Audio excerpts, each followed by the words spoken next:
Mumpss Hall, by Anonymous. There is, or rather I should say there was, a little inn, called Mumpss Hall. That is, being interpreted, Beggar's Hotel, near to Gilsland, which had not then attained its present fame as a spa. It was a hedge alehouse, where the border farmers of either country often stopped to refresh themselves and their nags, in their way to and from the fairs and trysts in Cumberland, and especially those who came from or went to Scotland, through a barren and lonely district, without either road or pathway, emphatically called the Waste of Bewcastle. At the period when the adventure about to be described is supposed to have taken place, there were many instances of attacks by freebooters on those who travelled through this wild district, and Mumpss Hall had a bad reputation for harboring the banditti who committed such depredations. An old and sturdy yeoman belonging to the Scottish side, by surname an Armstrong or Elliot, but well known by his sobriquet of Fighting Charlie of Liddesdale, and still remembered for the courage he displayed in the frequent frays which took place on the border 50 or 60 years since, had the following adventure in the waste, one of many which gave its character to the place.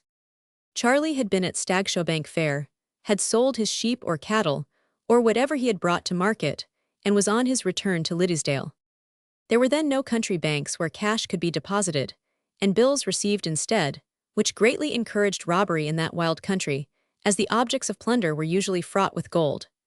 The robbers had spies in the fair, by means of whom they generally knew whose purse was best stocked, and who took a lonely and desolate road homeward. Those, in short, who were best worth robbing, and likely to be most easily robbed. All this Charlie knew full well, but he had a pair of excellent pistols, and a dauntless heart.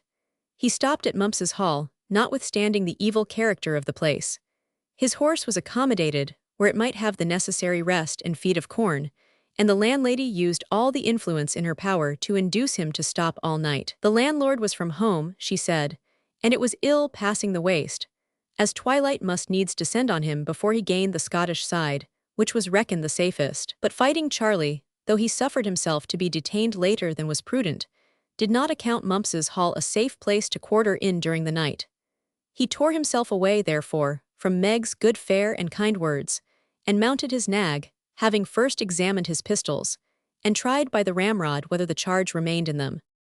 He proceeded a mile or two, at a round trot, when, as the waste stretched black before him, apprehensions began to awaken in his mind, partly arising out of Meg's unusual kindness, which he could not help thinking had rather a suspicious appearance. He therefore resolved to reload his pistols, lest the powder had become damp.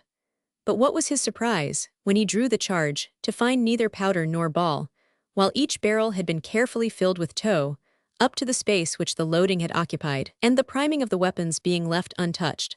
Nothing but actually drawing and examining the charge could have discovered the inefficiency of his arms, till the fatal minute arrived when their services were required. Charlie reloaded his pistols with care and accuracy, having now no doubt that he was to be waylaid and assaulted. He was not far engaged in the waste, which was then, and is now, traversed only by such routes as are described in the text, when 2 or 3 fellows, disguised and variously armed, started from a moss hag, while by a glance behind him, for marching, as the Spaniard says, with his beard on his shoulder, he reconnoitered in every direction. Charlie instantly saw retreat was impossible, as other 2 stout men appeared behind him at some distance. The borderer lost not a moment in taking his resolution, and boldly trotted against his enemies in front, who called loudly on him to stand and deliver. Charlie spurred on, and presented his pistol. "A fig for your pistol," said the foremost robber, whom Charlie to his dying day protested he believed to have been the landlord of Mumpss Hall. "A fig for your pistol, I care not a curse for it." "Aye, lad," said the deep voice of Fighting Charlie, but the toe's out now. He had no occasion to utter another word. The rogues, surprised at finding a man of redoubted courage well armed, instead of being defenseless, took to the moss in every direction, and he passed on his way, without further molestation.